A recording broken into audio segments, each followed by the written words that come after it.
It's another Sunday, it's another brawl, what are we doing? Nonsense Rumble! That's absolutely right. So, what is the category for today, Rick? We are doing platform game mascots. I personally have kept it to 2D platformers. You don't have to have done. I haven't kept it to 2D platformers, but I've picked 2D platformers, so it's kind of worked out. Yep. It's one of those where it's also, we've got the category written differently, both Rick and I. Rick's gone with the term mascot, I've just gone with protagonist, so... Yeah, it's not really mascot, it's a 2D platformer protagonist. Yeah, we'll make the official category 2D, because that means we can use 3D later. Yeah, sure, why not? So, with that in mind, guys, those of you who are new here, what we do is we pick characters that relate to the category, and we argue why our pick would beat the other guy. Obviously, we're keeping track of score nowadays, which means we do have the option for a tie, but we did that last week, and we promised someone would die, so we're going to really argue this week. Yeah, we're trying not to overuse the good old cop-out tie. Yeah, exactly. Rick, who's your honourable mention today? My honourable mention is Knuckles. He's possibly the most powerful and useful of the 2D Sonic characters that you can just play as.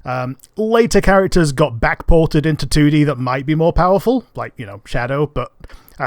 when it comes to just maneuverability and punching things with his big knuckly fists, you can't do much beating Knuckles. But Rick, is he wearing the hat?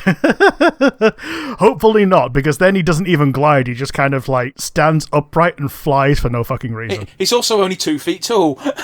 Yeah. But yeah, Knuckles is my honourable mention. Who's your honourable mention? My honourable mention is Scrooge McDuck, because, yeah, he's a great pick. His jump attack is great.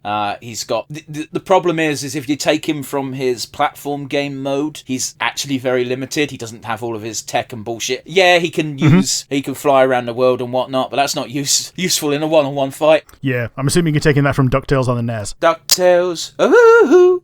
Alternatively, they did have a remake of it, so... Yeah. That's available on Steam. You can play it. It's good. Yeah, the Moon theme is just, permanently in my playlist from that game. That's the fucking level where you can play as Gizmo. Not Gizmo. The robot duck guy. Yeah, Robot Duck, yeah. Which I think is made by Gizmo. Yeah. But yes, those are our honourable mentions for very different reasons. I'm very worried now that Rick's just straight up picked Sonic as his pick, so let's put me out of my misery. Who did you actually pick? I did not pick Sonic. Okay. I picked Zero from Mega Man. Okay, I banned Mega Man characters when we discussed this category, but go on. Did you? Okay. Well, I picked him because he's not like other Mega Mans. I'm not like other girls, says other girls.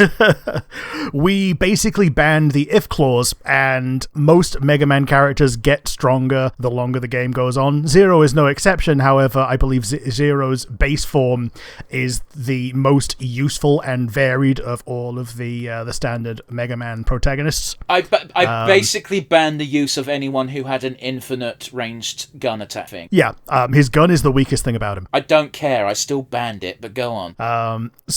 His gun is the weakest. He's got the worst gun out of all the Mega Mans because his main thing is his beam sabers. Okay. So yeah, he'll want to get up close and personal because that's how he does the most damage.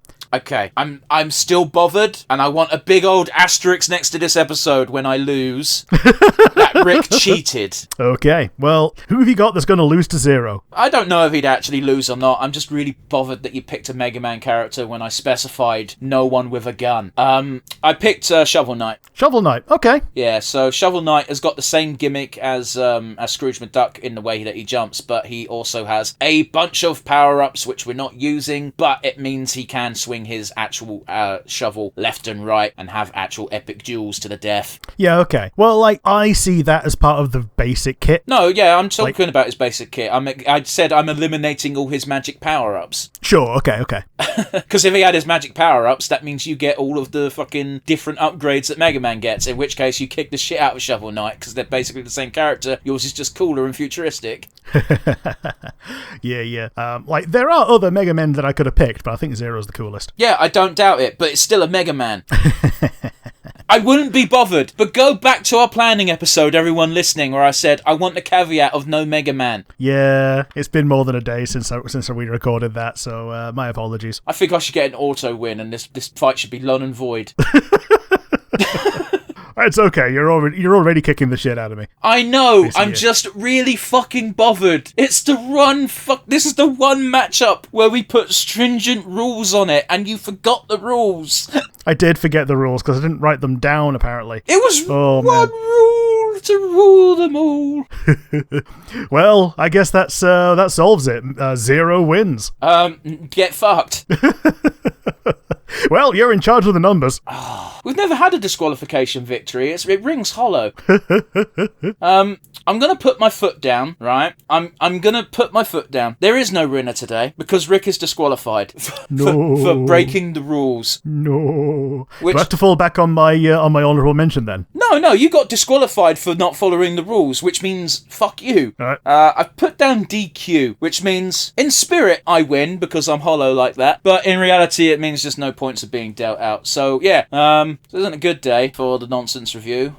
This is a first in Rumble history where one of the competitors got disqualified. It's a sad day. It's a miserable day, and I think we should take a moment's silence to commemorate such a abysmal show of unsportsmanlike behaviour. And it's gone. Unfortunately, that moment's going to get truncated by the editing process. We strive here at the Nonsense Review channel to do nothing but offer the utmost respect to our very serious endeavours of arguing over fictional characters, and we do vow to do better, starting from next week. Yeah, apparently. Say goodbye, Rick. Bye, everybody.